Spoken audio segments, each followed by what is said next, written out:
दादा फक्त video skip करू नको, तुझ्यासाठीच व्हिडिओ आहे, शेतकऱ्यांच्या मुलासाठी व्हिडिओ. हा कुठला व्हिडिओ उद्योगपतींच्या पोरांसाठी नाही, आमदार खासदार नगरसेवक कोणत्याच मुलांसाठी नाही. हा व्हिडिओ फक्त शेतकऱ्यांच्या. आजकाल तुम्ही जे मुलांवरती म्हणजे असं सांगतात ना, मुलाला हे करायचं, माझा मुलगा ते करणार, शेजारच्या मुलासोबत असेल, गावातील मुलासोबत असेल, गावकी असेल भावकी असेल, प्रत्येकासोबत तुम्ही तुमच्या मुलांचं कॉम्पिटिशन लावलं आहे. का लावलं आहे? यार त्याचा मुलगा कसा आहे, एकदा तुमच्या मुलांचा अभ्यास करा. तुमचा मुलगा कसा आहे, मग तो का वेगळा आहे, हा का वेगळा आहे.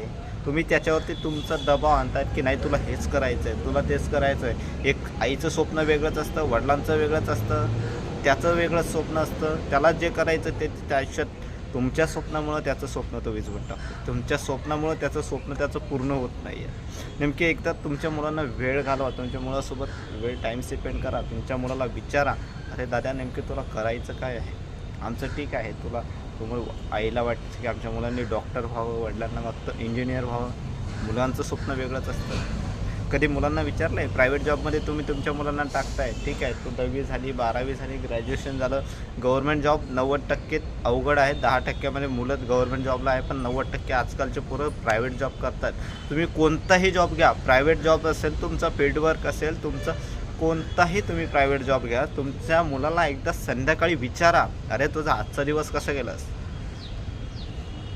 त्याच्याकडे शब्द नसतात बोलण्यासाठी की आजचा दिवस कसा गेला, कारण त्याला माहिती असतं आपल्यासोबत काय घडते. दिवसभरामध्ये एक चूक झाली ना त्याला 10 बोलणे ऐकावे लागतात. तर प्रायव्हेट जॉबमध्ये म्हणजे असं नाही की तुमच्या मुलाला हे नका करू, तुमच्या मुलाला सक्षम बनवा. फक्त स्वतःचं काहीतरी नवीन त्याला वास्तव्य निर्माण करायला सांगा.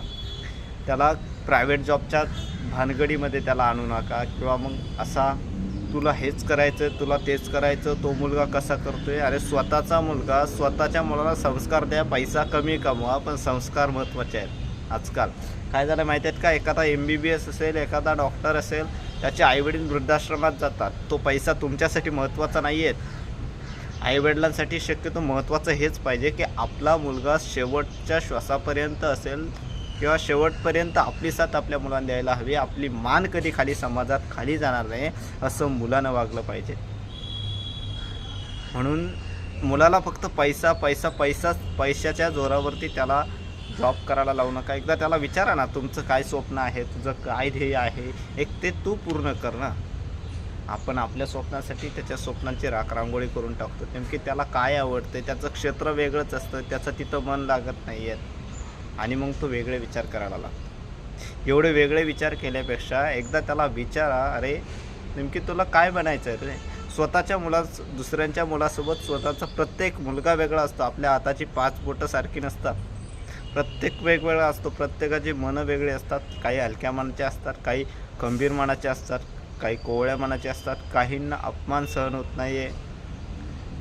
आणि आजकाल खास तर शेतकऱ्यांचीच पोरं आहेत. कुठे लढायला असेल सीमेवरती शेतकऱ्यांची पोरं आहे, कुठे उद्योगपत्यांची पोरं आपल्याला सीमेवरती दिसणार नाही आहेत. आमदार खासदार नगरसेवक कोणाचीच पोरं आपल्याला सीमेवरती दिसणार नाही. सीमेवरती फक्त जवान सांभाळतो आणि देश हा फक्त शेतकरी सांभाळतो. या व्यतिरिक्त तुम्हाला कोणीच दिसणार नाही आहेत. फक्त विनंती आहे की आपल्या मुलांना समजून घ्या, त्यांना नेमके काय बनायचं, त्यांचं ध्येय काय, त्यांचं स्वप्न काय. ठीक आहे, प्रत्येक मुलगा सारखा नसतो. आज तुम्ही कॉम्पिटिशन लावताय, अरे तो तुझ्यापेक्षा लहान आहे, तो तिथपर्यंत गेला, तुला हे पण जमलं नाही. त्याला तुम्ही जे बोलतात ना ते शब्द त्याला एकदा विचारा, तुला करायचं काय आहे, तुझ्या मनात काय चालू आहे, आम्हालाही सांग. त्याच्या स्वप्नानुसार तुम्ही जगा. आजकाल मुलांना समजून घेणारं कोणी राहिलं नाही आहेत. माहिती आहेत का, आजकालची दुनिया खूप वेगळी दुनिया झालेली आहे. अजून 2-4 वर्षामध्ये ना तुम्हाला असं बघायला मिळणार, तुम्हाला म्हणजे तुम्ही त्याचा विचार करत नसाल की आपला मुलगा असं का हे करतोय, ते का करतोय. त्याला समजून घ्या. ठीक आहे, तो काही करू शकला नाही आयुष्यामध्ये, नाही त्याला जॉब लागला आयुष्यामध्ये, नाही त्यानं नोकरी केली, फक्त त्याला प्रायव्हेट जॉबमध्ये तो प्रायव्हेट जॉब करतोय. पण त्याला संध्याकाळी येऊन विचारा ना, तुम्ही आजचा दिवस तुझा कसा केला आहे, तुझ्या मनासारखा केला आहे. कधी विचारलं का आपल्या मुलांना की आजचा दिवस तुझा कसा गेला, तुझ्या मनासारखा दिवस गेला का, नाही विचारणार. फक्त विनंती आहे, मुलांना तुमच्या सक्षम बना. तुम्ही काहीतरी नवीन स्वतःचा व्यवसाय त्याला काय करायला सांगा. त्याला फक्त प्रायव्हेट जॉबमध्ये 10वी झाला की प्रायव्हेट जॉब, 10वी 12वी झाली की प्रायव्हेट जॉबमध्ये मुलगा जातो का, फक्त पैशासाठी. पैसा महत्त्वाचा नाही आहे, आयुष्यात सुख समाधानसुद्धा महत्त्वाचं आहे. प्रत्येकच मुलगा तुम्ही पैशाच्या मागं लावतात. मग आमची सध्याची परिस्थिती ठीक आहे रे बाबा, तुमची सध्याची परिस्थिती वेगळी आहे, आपली परिस्थिती वेगळी आहे, प्रत्येकाची परिस्थिती वेगळी आहे. त्यासाठी कामही करावं लागतं, काम करायला नाही म्हणत नाही आहे, पण त्याच्यासोबत टाईम वेळ घालवा. आजकाल मुलांसोबत 90% आईवडील हे वेळच घालवत नाही आहेत. मुलं बिघडण्याचं कारण असेल किंवा मुलांना नेमकी काय आवडते, कशात त्याला रुची आहेत, कशात त्याला रस आहेत, एकदा त्यांना विचारा आणि नंतरच आपलं काय स्वप्न आहे ते तर पूर्ण करायचंच असतं. आईवडिलांना प्रत्येकाचं स्वप्न असतं की आपल्या मुलांनी मोठं व्हावं, आपल्या मुलांनी नावलौकिक करावं. पण एकदा त्याचंही एकदा स्वप्न बघा, नेमकी त्याला काय करायचं आहे. विनंती आहे फक्त आपल्या मुलांना समजून घ्या, कारण आजची जी परिस्थिती बघता खूप वाईट अवस्था आहेत. मुलांना समजून घेणं खूप महत्त्वाचं आहे, नाहीतर अजून 2 वर्षात काय होईल त्याचा विचारही स्वतः कोणी करू शकत नाही. जय महाराष्ट्र.